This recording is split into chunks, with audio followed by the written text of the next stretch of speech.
So here it is, the carbon fiber diffuser off eBay. It was around $300, and at that price point, I can't complain at all. As you can see, the weave is perfect throughout. No hazing, no blemishes. It's just a little dirty, it needs to be wiped down. It came in 3 pieces, the 2 side spats that go on the side, and the middle that obviously goes in between the exhausts. So I'm gonna start by putting on this centerpiece, and if you flip it over, you can see it has all these tabs. So it ain't just gonna be a part that you 3M on. It is gonna be a direct replacement of the OEM. In order to remove the OEM diffuser, you are gonna have a fastener on each side. For me, it is gonna be a TX20. Now, if you can see all these holes that are here, the previous owner did have a diffuser on there. So there's no way of me knowing if this is gonna be the OEM fastener or not.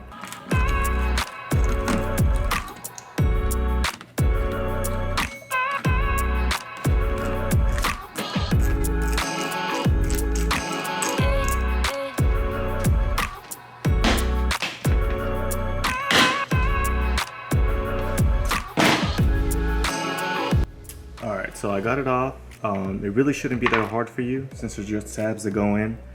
However, like I said, the previous owner did have a diffuser on here, and this isn't OEM, it's just like a real flimsy plastic diffuser that he threw on. And as you can tell, see right here, this is where the tabs go in. But for some reason, this dude decided to take the bumper off and throw some self-tappers in there. So I did have to pull pretty hard in order to rip them out of those self-tappers. But I'm gonna go ahead and remove these, and then we'll go ahead and continue the video. I was able to take off those screws. So now we're gonna go ahead and test fit this. Pop the clips in first. But we got it on. It's not looking too bad.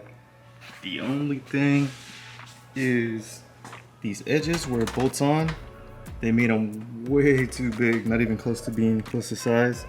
So what I'm gonna do is I'm gonna tape this up with some Scotch tape, and I'm gonna go ahead and mark off where they actually go and then cut off the excess. Here's how it looks. I ended up having to mount and remove the diffuser multiple times trying to get this cut right. But once I got it right, I went through the top of the existing mounting hole, marked it, then drilled it out. But if you see, the entire tab actually hangs downward. And since the hole where it's gonna mount up, once I fasten it, since it's so close to the bend, it's not gonna pull the rest of the tab up with it. So what I'm gonna do is just go ahead and remove everything after the mounting hole. That way it doesn't interfere with the side spats. Got the center diffuser mounted up. Now we're gonna move on to the side pieces. These should be a lot easier just because I don't have to cut anything. This is the underside, and they did do us the favor of marking indentations on the mounting holes. So what I'm going to end up doing is taking a large drill bit, drilling out most of this indentation out, and then taking a smaller drill bit to go through and actually make the holes for the fasteners.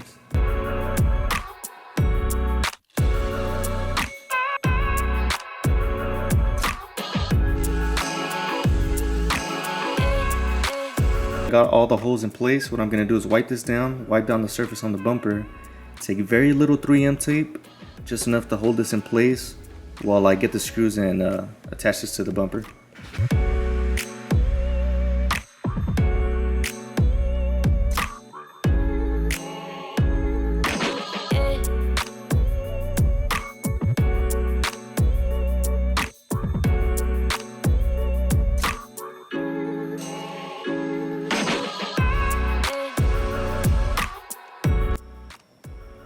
And here's how it looks once it's on. To be clear, I didn't fasten it all the way down with the power drill. So what I did was I took the power drill and the self-tapper, and I drove it far enough to where it pierced the back bumper. And once it was in, I went ahead and switched to a screwdriver and tightened it the rest of the way just to avoid cracking the actual carbon piece. So what I'm gonna do is I'm gonna repeat the same steps for the right side, and once it's done, I'll go ahead and give you guys a walk around of what it looks like.